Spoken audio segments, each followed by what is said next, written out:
Okay so हमारा पहला app react का डिप्लॉय हो चुका है। अब हमारा सेकंड स्टेप है कि हमें एक गिटहब रिपोजिटरी इनिशियलाइज करनी है।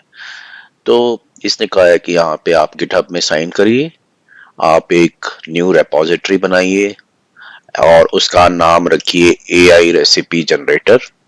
इसको हम कॉपी कर लेते हैं ताकि सेम नेम रहे और इसको हमें देना है पब्लिक विजिबिलिटी। और इसने दिखाया कैसे करना है। और उसके बाद जब बन जाए रेपोजिटरी तो वापस अपने कमांड शेल में आके we have to run these commands and then this would be the output.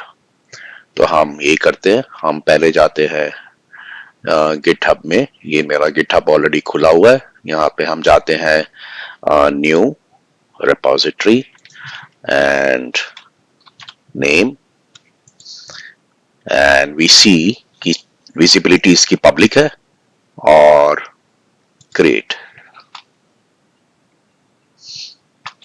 Okay so ये बन गया है और जो स्टेप्स यहां दे रखे हैं वो सेम स्टेप्स यहां पे भी है, लेकिन अगर हम AWS की साइट से कॉपी करेंगे तो हमें यहाँ पे अपना यूजर नेम डालना पड़ेगा जो कि यहाँ पे डला हुआ है। तो हम क्या करेंगे, सीधा इसको यहां से कॉपी कर लेंगे और ये हमारा होस्ट रन कर रहा है तो हम इधर जाएंगे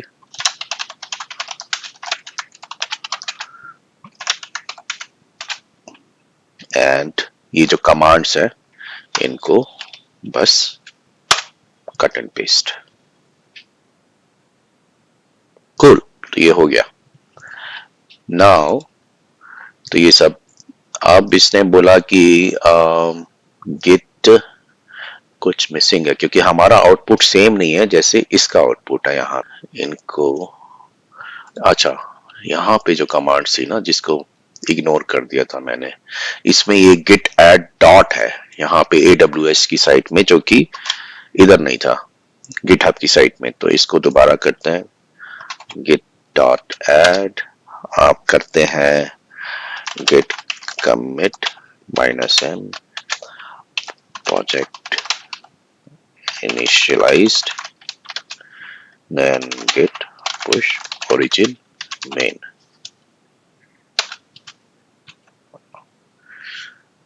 git push origin main, let's see now यहाँ पे we have got it or not। okay now सारे आ गए, सारे आ गए। तो इस तरह से हमारा सेकंड स्टेप खत्म हो गया।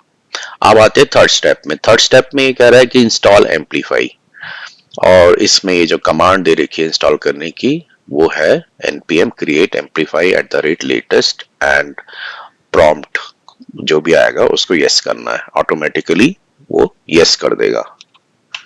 हमने इसको कॉपी किया और रन कर दिया। इसमें हो सकता है थोड़ा टाइम लगे but I am not sure, will wait. 5:25 PM, let's see कितना टाइम लगता है। तब तक मैं वीडियो को होल्ड कर लेता हूं। ओके इस पूरे प्रोसेस में हमें लगभग 5 मिनट लगे एम्पलीफाई को सेट करने के लिए। तो हमारा एम्पलीफाई इंस्टॉल हो गया। अब हम अगले स्टेप में जाते हैं और हियर ही सेइंग कि चेक द डायरेक्टरी स्ट्रक्चर। उसके अंदर हमारे प्रोजेक्ट के अंदर एक एम्पलीफाई करके डायरेक्टरी बन जानी चाहिए, उसके अंदर एक ऑथ डायरेक्टरी होनी चाहिए और एक डेटा डायरेक्टरी होनी चाहिए। So let's see, so we are here and एक एम्पलीफाई करके डायरेक्टरी बनी हुई है और उसके अंदर एक ऑथ है, ये देखो ऑथ है और एक डेटा है। कूल, तो ये इंस्टॉलेशन ठीक से हुई है।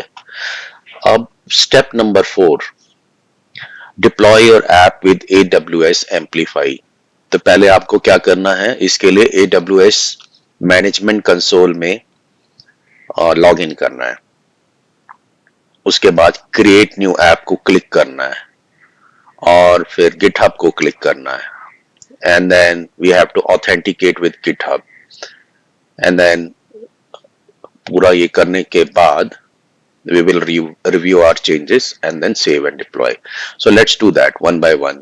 थोड़ा सा यहाँ पे बहुत सारे steps दे रखे हैं, बहुत थोड़ा complicated भी है, तो let's do it one by one. First we'll he's saying कि sign in, so let's sign in.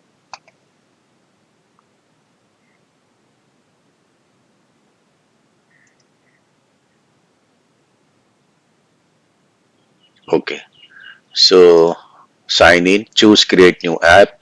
We don't see any option to creating the new app, but we do see something called deploy an app, so let's do that. And now here it comes, create new app. यहाँ पे फिर हमें जाना है start building with amplify and we have to choose GitHub. तो start building with amplify और यहाँ पे GitHub है, इसको चूज कर लेते हैं. नेक्स्ट है, फिर next we have to press the next button. Next.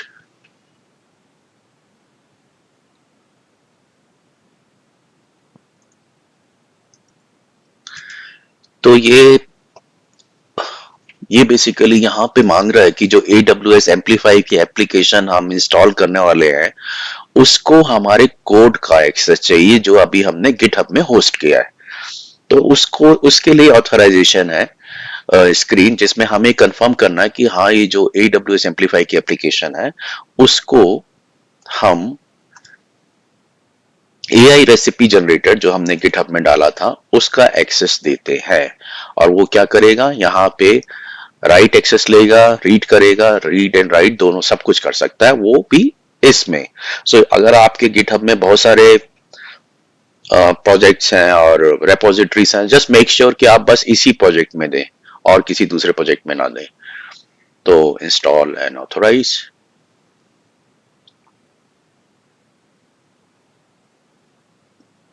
Okay, so we have seen, again we are back to the parent screen. यहाँ पे हम प्रेस करेंगे रिफ्रेश को so that हमारी रेपोजिटरी यहाँ पे आ जाए और ये आ गई यहाँ पे.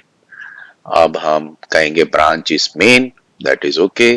लेट्स सी इसमें क्या था, मेन, और हमें दबाना है नेक्स्ट को. तो अब हम क्या करेंगे, नेक्स्ट को दबाएंगे. यहाँ पे नेक्स्ट को दबा दिया, देन AI रेसिपी जनरेटर आ गया और ऑटो डिटेक्टेड फ्रेमवर्क में कुछ भी नहीं आया हमारे केस में, और फ्रंट एंड बिल्ड कमांड आ गई और टेस्ट आ गया. अब हम इसमें आते हैं, देखते हैं सेम चीज है लेकिन यहाँ पे auto detected framework amplify gen 2 था जो हमारे केस में नहीं आया है.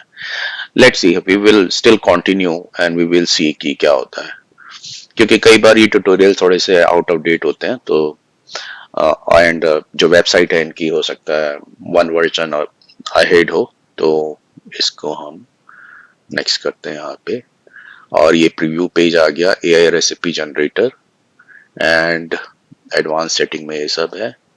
लेट्स चेक कि यहाँ पे क्या है. अच्छा, इसमें आया है कि amplify requires permission to deploy backend resources in your account. तो ये कुछ यहाँ पे सर्विस रोल पॉलिसी आया है जो हमारे केस में नहीं आया था. तो let's go back again and advance. Okay, तो ये हमारे केस में नहीं आया यहाँ पे. लेट्स सी, तो ये नेक्स्ट, फिर हम करते हैं save and deploy, deploying your create app. Okay, यहाँ पे भी इसने यही किया. Let's see.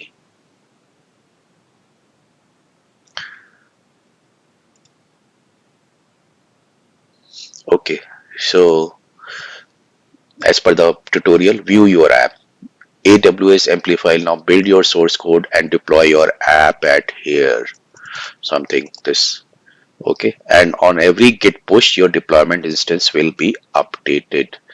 It may take up to 5 minutes to deploy your app. तो हमने काम तो कर दिया, कह रहा हो सकता 5 मिनट लगे विजिबल होने के लिए ऐप को. तो हम अगर यहाँ पे देखें यहाँ पे विजिट डिप्लॉयड URL, तो यहाँ पे अभी कुछ भी नहीं आया है. और अब चाहो तो तुम यहाँ पे ऑप्शंस के थ्रू हम जा सकते हैं कि अगर अब तुम्हारा अपना कोई अपना वेबसाइट है, डोमेन ऑलरेडी है, तो आप वो डाल सकते हो। आप फायरवॉल प्रोटेक्शन कर सकते हो, या कोई दूसरी ब्रांच है आपकी, लेट से एक फीचर ब्रांच है, एक मेन ब्रांच है, एक टेस्ट ब्रांच है, जो भी है, आप न्यू ब्रांचेस के साथ इधर कनेक्ट भी कर सकते हो। ओके, सो ये मेन वैसे नॉर्मली प्रोडक्शन ब्रांच होती है, तो normally it's not a good idea कि हम मेन ब्रांच पे कुछ भी चेक इन करें। हमें हमेशा मेन से एक ब्रांच फोर्क आउट करनी होती है, फीचर ब्रांच कह लो या कोई फीचर, कोई दूसरी ब्रांच, उसके बाद उस ब्रांच में चेंजेस करने के बाद we have to merge it to the main. तो okay, so this has been done. See ये जो है amplifyapp.com में जाके डिप्लॉय हो गया ये ऐप। सेम ऐप जो हमारे लैपटॉप में था, अब वो आ गया है, लैपटॉप में जो ऐप था वो आ गया है यहाँ पे। सेम ऐप है, लेकिन ये आ गया है गिटहब से, इसने डेटा को पुल किया, कोड को पुल किया, उसने डिप्लॉय कर दिया है amplifyapp.com में। ये AWS की ही एक कस्टम वेबसाइट है, और यहाँ पे अगर आप देखो तो काउंट आपका बढ़ रहा है। तो ये इसने एक बेसिक सेटअप किया, अभी कुछ भी नहीं हुआ है, मोस्टली मेजर कुछ भी नहीं है इसमें, ना अभी AI आया है, ना यूजर ऐड हुए हैं।